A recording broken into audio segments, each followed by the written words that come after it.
Tak ja vás opätovne zdravím, vážení priatelia. Opäť sme sa stretli večer pri matematike.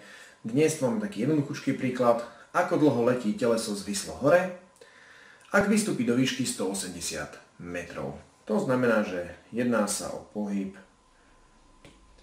rovnomerne spomalený, 180 metrov. Máme vypočítať čas, pokiaľ letí hore. No, v podstate kým sa zastaví, kým neletí naspäť nadol.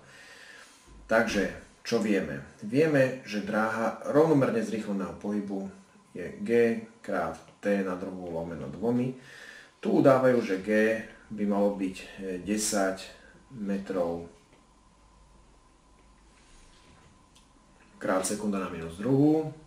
Z toho vyplýva, že t sa rovná 2 krát s lomeno g pod odmocninou. Budeme očakávať, že pod odmocninou bude kladné číslo, lebo záporné často by asi nebolo to pravé.